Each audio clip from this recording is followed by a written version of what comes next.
and welcome back to the show. I am your host, Lucky English Ed, and this is English Ed Reviews Everything. I forgot to do my whole flatmate thing. Well, catch you on the next time.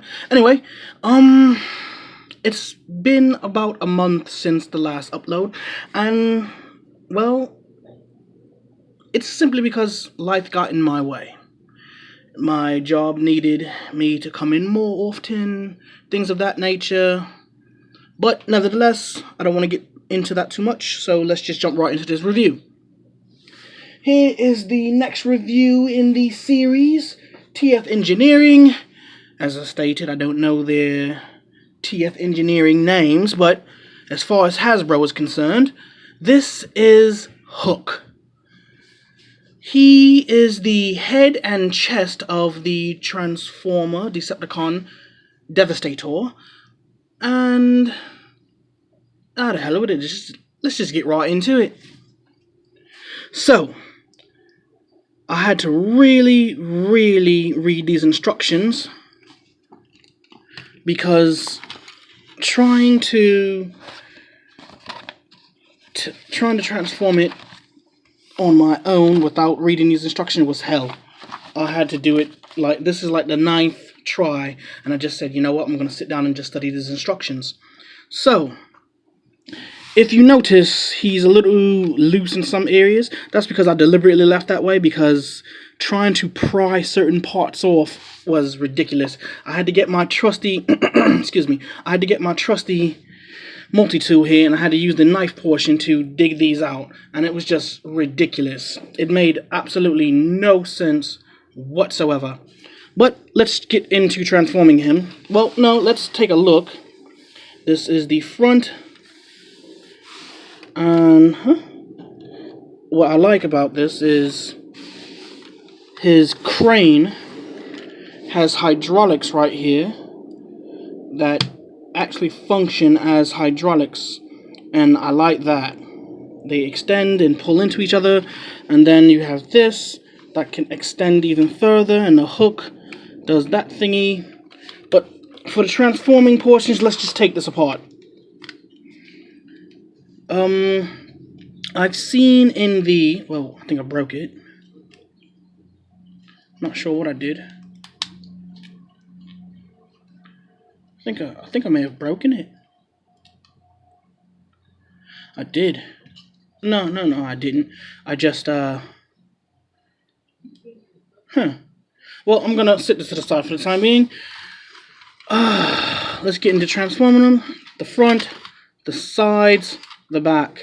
This is actually supposed to be further out, like so. But I left it. So, let's get into transforming him. We're going to stand him like this because his feet is actually the front of the truck. So we're going to do our best to not break him by flipping these flaps down, separating them. Then we're going to separate his legs, pull his feet out. Oh my goodness. Oh, that's what I messed up.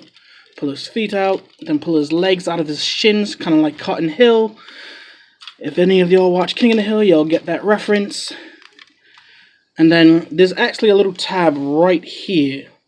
That was hell trying to flip that up and down. But that serves the purpose of just holding the torso still. I'm going to flip this around, and we're going to flip around. No, we're not. I'm going to flip around the feet. The feet get spun around as soon as the feet get that. That foot gets that. Pull these arms. We're going to separate this like so. Maybe I should do it. That way. And we're going to pull that. Pull that. I really wish I knew how to edit so I could make this seem seamless, but I don't, so I won't. I probably should look into that. I'm going to change that. That is supposed to go out like this. This is supposed to come down like this. I don't know why they want the arm to appear shorter than it actually is.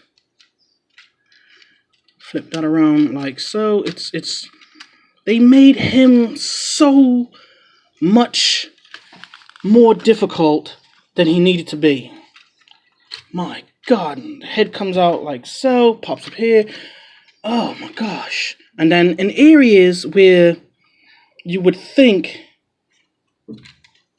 needed to be tight, it's loose. And in areas where it's loose, you'd think it needed to be, you get what I'm saying. It's tight in areas it shouldn't be, and it's loose in areas it oh my goodness, like this right here. Trying to... You see how slow that came out? Oh man. And for other purposes, this right here opens up to store his gun, but I can't get it to sit perfectly in this, which is why I left it out. Let's just close that back and fix that. Fix that. Let's give him a good pose. If I could just, okay, there we go. Snap close, snap close. And the gun will go in the hand. In the cartoon, I believe he was actually left-handed, but I'm right-handed, so for this review, he's right-handed as well. There he is. Let's try to angle him.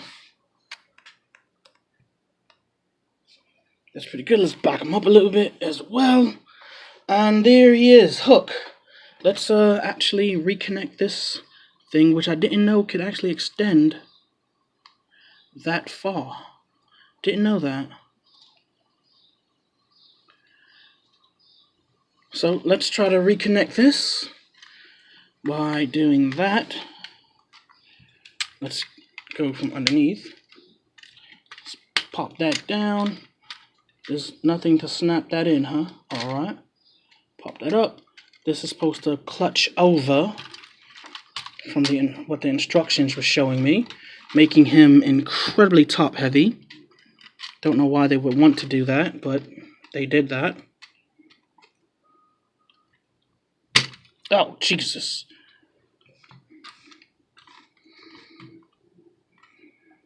There he is. Oh my goodness, that was a lot of work. You guys really made me work for your views. That's TF Engineering's Hook. I like the way he came looking. I'm going to turn some more light on him. There we go. Some better lighting. Also, if I'm not mistaken, oh wait, there you go, some light piping in his eyes. He said piping. As you can see, the back of his head allows for light piping, so it'll look really sinister and evil, because he's a Decepticon. And all that. Actually, let's throw a little bit of light in there anyway, because you can barely see his face. There we go, that is a much better view. TF Engineering's Hook. I rather like the way he looks so far. So far, that is, I've only reviewed Hook and Mixmaster being my favorite. And Hook was far more difficult than Mixmaster, but for good reason. Well, in all honesty, he looks better than Mixmaster. But we have 4 more to go. So, this has been everyone's favorite flatmate, Lucky English Ed, signing off. Love, luck, and lollipops. Let's get out of here, shall we? Goodbye.